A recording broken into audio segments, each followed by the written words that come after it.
نہیں ہے. تو نبی نے جو فرض نماز کے بعد دعا کی فضیلت بیان کی ہے تو اس دعا سے مراد دوسری حدیثیں سامنے رکھیں تو وہ وظائف ہیں. وظیفہ اس دعا کو کہتے ہیں جس کے کلمات مقرر ہوں. جیسے اذان کے بعد کی دعا, تو اب اذان کے بعد یہ تھوڑی کہ ہاتھ اٹھا کے دعا مانگنا شروع کر دو, بلکہ اذان کے بعد کی دعا وہ کون سی؟ اللہم رب هذه الدعوۃ التامہ والصلاة القائمہ آتی محمد الوسیلۃ والفضیلہ وبعثہ مقاما محمود الذی وعدتہ انک لا تخلف الميعاد. اس میں بھی درجۃ الرفیع وغیرہ جو لگا دی ہے ثابت نہیں ہے. تو یہ وظیفہ ہے. وظیفہ کا مطلب مقرر کلمات. تو فرض نماز کے بعد آپ صلی اللہ علیہ وسلم سے وظیفے ثابت ہیں, ان وظیفوں کو دعا سے تعبیر کیا گیا ہے. وہ وظیفہ کیا ہے؟ اللہم انت السلام ومنک السلام. اسی طرح آیت الکرسی پڑھنا, اللہم لا مانع لما اعطیت. تو ان چیزوں کو دعا سے تعبیر کیا گیا ہے. سمجھ رہے کہ نہیں سمجھ رہے؟ تو پھر بھی میں کہتا ہوں کہ یہ ہماری رائے ہے. اگر اس میں کوئی دوسرا ہماری رائے سے اتفاق نہیں کرتا تو نہ کرے. علماء کا تو اختلاف ہوتا ہے نا, لیکن طنز نہ کریں جیسے میں طنز نہیں کر رہا. اب بعض لوگ طنز کرتے ہیں, جدید دور کا جدید محقق پتہ نہیں کہاں سے پیدا ہو گیا ہے. یہ کہ علمی سٹائل بولتے کیوں نہیں بھائی, یہ نہیں ہے, یہ علمی سٹائل نہیں ہے. تو یہ ہے. پھر بھی میں کہتا ہوں بھائی ائمہ کرام سے الجھے نہیں. جو مسجدوں میں اگر امام اجتماعی دعا مانگ رہے ہیں تو امام کا احترام کریں, آپ اس کو چھیڑنے کی کوشش نہ کریں. اس سے بڑی نفرتیں پھیلتی ہیں. امام کا احسان ہے, آپ اس کے پیچھے نماز پڑھتے ہو, وہ مانگ رہا ہے اور وہ دوسرے علماء سے سنیں, جتنی ان کے پاس نالج ہے وہ اس حساب سے عمل کر رہے ہیں. بس آپ نے ایک دفعہ بتا دیا بھائی حضرت مفتی شفیع صاحب رحمہ اللہ کا ایک رسالہ ہے, وہ امام صاحب پڑھ لیں. وہ اگر پڑھ لیں ٹھیک ہے, نہیں پڑھیں تو بھی ٹھیک ہے, آپ کا فرض ادا ہو گیا. کوئی اتنا بڑا مسئلہ نہیں ہے جس سے دلوں میں نفرتیں پیدا کی جائیں. سمجھنے کی نہیں سمجھ رہے؟ دارالعلوم کورنگی میں اجتماعی دعا نہیں ہوتی, جامعۃ الرشید میں تو انفرادی بھی نہیں ہوتی. سمجھ رہے ہیں؟ جامعۃ الرشید میں تو امام انفرادی طور پہ بھی ہاتھ اٹھا کے دعا نہیں مانگتے, کیونکہ لوگوں نے اس کو بھی بڑی ضروری سنت سمجھ لیا ہے. تو یہ ہماری رائے میں ثابت نہیں ہے, یعنی اس کا اتنا التزام. کبھی کبھار ہو تو ٹھیک ہے, تعلیم کے لیے کبھی کبھار ٹھیک ہے, لیکن پھر بھی مسئلہ اختلافی اگر کوئی کر رہا ہے تو میں اس کو برا نہیں کہہ رہا, اس کے علم پر اعتراض نہیں کر رہا, اس کو اہل سنت سے خارج نہیں کر رہا.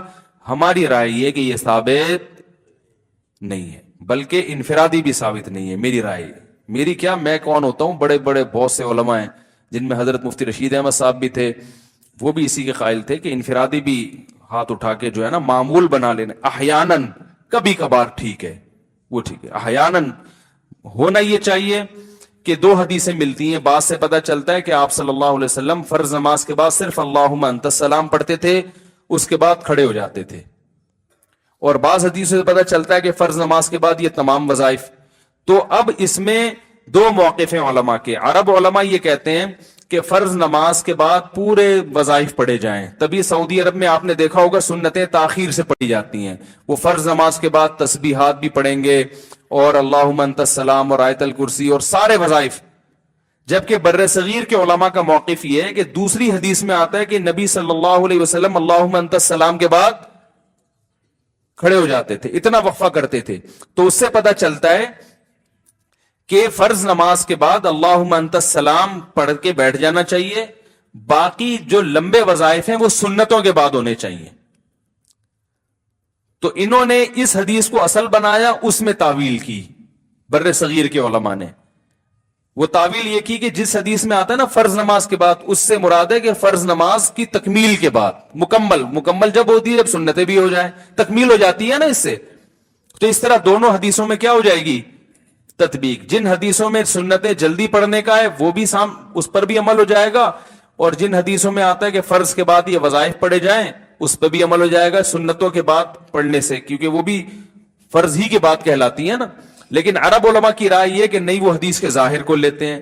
تو دونوں رائے ٹھیک ہیں, لیکن یہ جو ہاتھ اٹھا کے ہمارے ہاں دعاؤں کرنے کا معمول ہے, یہ ہماری رائے میں نہ فقہ سے ثابت ہے, فقہ کی مستند کتابیں, بلکہ اس کے خلاف ثابت ہے. فتاوی عالمگیریہ میں یہ لکھا ہوا ہے کہ فقہ حنفی کی مستند کتاب ہے نا فتاوی عالمگیریہ, اس میں لکھا ہوا ہے کہ امام کو چاہیے کہ فرض نماز کے بعد اللہم انت السلام کے بقدر بیٹھے اور پھر اٹھ کے کھڑا ہو جائے. اس میں یہ نہیں لکھا ہوا کہ دعا مانگے, وہ اللہم انت السلام پڑھے اور اس کے بعد کھڑا ہو جائے. تو فقہ میں تو بہت گہرائی میں جا جا کے جزیات لکھی، فقہ کی بڑی بڑی کتابوں کی بات کر رہا ہوں، چھوٹی موٹی کتابوں کی نہیں. پھر بھی میں اتنا ظرف کر کے کہہ رہا ہوں بھائی اگر اتفاق نہیں ہے تو کوئی مسئلہ نہیں ہے، اس پہ لڑنے کی پھڈے کی ضرورت. بولتے کیوں نہیں بھائی؟ بعض لوگوں نے کچھ مسائل کو دیوبندیت کا معیار بنا لیا ہے. وہ کہتے ہیں یہ نہیں ہے تو یہ دیوبندی سے نکل گیا، پھر اہل سنت سے نکل گیا، پھر تھوڑے دنوں میں اسلام سے پتلی گلی سے نکل گیا. تو ایسا اتنا گلی کو تھوڑا چوڑا رکھو بھائی، کوئی نکلنا چاہے تو ٹائم لگے اس کو نکلنے میں. اتنے چھوٹے چھوٹے مسائل میں ہم تو، میں نہیں مانگتا دعا نماز کے بعد، اخپل طریقے سے مختصر سی اپنی طور پہ مان لیتا ہوں. مؤذن صاحب کتنی لمبی گردان چلاتے ہیں نا، ہماری مسجد کے مؤذن صاحب تو پورا میرا بھی کفارہ وہ ادا کر لیتے ہیں پوری ماشاءاللہ تفصیل سے. تو میں نے ان کو بھی کبھی نہیں کہا کہ نہیں کرو. آئی بات سمجھ میں؟ 11 سال میں ایک دفعہ ان کو نہیں کہا کہ مولوی صاحب یہ دعا نہ مانگے. بھائی وہ میرے مقلد تھوڑی ہیں، میں تو اپنے عمل کا ہوں، میں کسی کو کیوں ٹوکوں؟ وہ آپ کو اطمینان ہے تو مانگ لو بھائی، ہم تو وہ کریں گے جو ہماری سمجھ میں آ رہا ہے، آپ کی سمجھ میں آ رہا ہے تو آپ وہ کر لو. میں ان کو بولوں گا تو وہ بولیں گے وہ والے مولانا صاحب تو بول رہے ہیں مانگو، تو پھر وہ بیچارے کہاں جائیں گے مؤذن صاحب؟ تو میں کہوں گا بھائی میں تو اپنی رائے بتا سکتا ہوں. مجھ سے اگر کسی دن مؤذن صاحب بھی بڑے ڈیڑھ ہوشیار ہیں، ایک دن بھی مجھ سے پوچھا نہیں ہے انہوں نے وہ بیٹھے ہوئے مؤذن صاحب معذرت کے ساتھ، مجھ سے نہیں پوچھتے یہ مسئلہ. تو بھائی ٹھیک ہے یار. اور یہ بھی میں یہ اس لیے بھی باقی رکھا ہوا ہے تاکہ لوگوں کے سامنے یہ جائے کہ بھائی ظرف اپنا، ایک ہی مسجد میں دو مختلف رائے پر بھی عمل بولو نا ہو سکتا ہے کہ مؤذن کا اسٹائل کچھ اور، امام کا اسٹائل کچھ اور. نماز کا طریقہ بتایا کیا سنت موقدہ اسی طرح پڑھیں گے؟ نا نا نا، سنت موقدہ کا طریقہ غیر موقدہ سے مختلف. سنت موقدہ میں اتحیات کے بعد درود شریف نہیں پڑھیں گے، کھڑے ہو جائیں گے سیدھا، اور ثنا نہیں پڑھیں گے، سورہ فاتحہ شروع کر دیں گے. ایک اشکال ہے، آپ پر تنقید کرنا مقصود نہیں، میں صرف اپنی اصلاح چاہتا ہوں. استاد جی آپ نے کہا تھا کہ دعا کا ثبوت کہیں سے ثابت نہیں. استاد جی میں نے فتاوی رحیمیہ میں پڑھا ہے دلج ششم میں، جو حضرت مولانا مفتی سید عبد الرحیم لاجپوری صاحب رحمہ اللہ نے صفحہ نمبر 39 سے 52 کے درمیان میں فرض نماز کے بعد اجتماعی دعا کا ثبوت دیا ہے. استاد جی آپ اصلاح فرما دیں. بھائی فرض نماز کے بعد دعا کی بہت زیادہ فضیلت ہے، لیکن ایک حدیث کو دوسری حدیث میں دیکھا جاتا ہے. نبی نے فرمایا سب سے زیادہ دعا قبول ہوتی ہے فرض نماز کے بعد، لیکن دوسری حدیث سے پتہ چلتا ہے کہ نبی صلی اللہ علیہ وسلم نے اس طرح ہاتھ اٹھا کے نماز کے بعد اجتماعی دعا نہیں مانگی. بعض حضرات کہتے ہیں اس پہ فلاں نے کتاب لکھی ہے. میں کہتا ہوں بھائی کتاب کی کیا ضرورت ہے، کوئی ایک حدیث بھی کافی ہے ہمارے لیے. اور حدیثوں کو زیادہ سمجھا ہے فقہائے کرام نے، ٹھیک ہے نا. امام حنیفہ، امام شافعی، امام احمد ابن حنبل، امام مالک، یہ تو حدیثوں کو تو ان کا کوئی حوالہ مل جائے. فتاوی جو عربی فتاوی ہیں، اردو نہیں، اردو فتوے کی کتاب تو کہیں سے حوالہ دے گی نا، ریفرنس ہوگا. تو جن کتابوں کے ریفرنس دیے جاتے ہیں جو قانون کی کتابیں ہیں تو ان سے حوالہ دے دیا جائے، وہ ایک حوالہ بھی میرے لیے کافی ہے، ٹھیک ہے نا.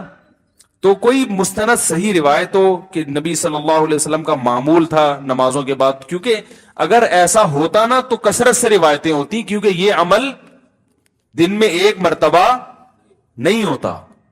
ہمارے ہاں تو ہر مسجد میں 5 دفعہ اجتماعی دعا ہوتی ہے، تو 5 دفعہ جو کام دن میں روزانہ ہو رہا ہے اس پر کوئی بے غبار ایک بھی صحیح ایک روایت ہے، لیکن اس میں بھی اتنا ذکر ہے کہ آپ نے ہاتھ اٹھائے تو صحابہ نے بھی اٹھا لیے، اس میں بھی اجتماع نہیں ہے، وہ تو نبی کو دیکھ کے اٹھا لیے، لیکن اس روایت کی سند پہ بھی کلام ہے، بالکل بے غبار روایت وہ بھی نہیں ہے. تو اگر اس روایت کو مان بھی لیتے ہیں تو ایک دفعہ نا، ہمارے ہاں تو جو نہیں کرتا اس کو لوگ ملامت کرتے ہیں، ایسا ضروری سمجھ لیا اس کو.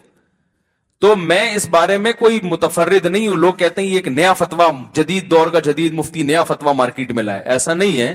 حضرت مفتی اعظم مفتی محمد شفیع صاحب رحمہ اللہ تعالی، جو حضرت مفتی تقی عثمانی صاحب کے والد بھی ہیں، ان کا پورا رسالہ اجتماعی دعا پر، انہوں نے ثابت کیا کہ اس کا ثبوت. بولو بھائی، پھر بھی برداشت کرنا سیکھو اللہ کے بندو. یہ کوئی مسئلہ ہے کہ میں گریبان سے پکڑوں تم نے کیوں کیا؟ چھوڑو، برداشت کرو. ایک اتنا اس سے بڑے بڑے مسائل ہیں، لوگوں کے سر پہ بال نہیں اگ رہے، یہ زیادہ بڑا مسئلہ ہے. کم عمری میں بال گر رہے ہیں. میں تو جب چرنا سے میں نے چھلانگ لگائی نا تو پہلی دفعہ کیمرے سے اپنے آپ کو اوپر سے دیکھا میں نے. ہم تو شیشے میں سامنے سے دیکھتے تھے، اوپر کا کیا حال ہے. تو وہ اوپر سے جب ویڈیو بنی ہے تو میں نے جب اپنا سر کا حال دیکھا میں نے کہا یہ تو رفع الیدین کا مسئلہ تو بھائی بات کا مسئلہ ہے یار یہ تو اوپر کے حالات بہت خراب ہو چکے ہیں. تو یہ تو کیا ہے شادیاں وادیوں کی باتیں اور یہ سب کیا باتیں ہیں یار. یہ تو لوگ بولیں گے اوپر سے تو آپ خالی ہو. تو ہم نے اپنے بالوں کا علاج کرا, اللہ کا شکر ہے کافی. وہ ایئرپورٹ ختم ہو گیا کم از کم, وہ جو بالکل ہی عجیب سا حساب کتاب تھا نا وہ ختم ہو گیا. مایوس نہیں ہوں گے اب آپ انشاءاللہ, ٹھیک ہے نا.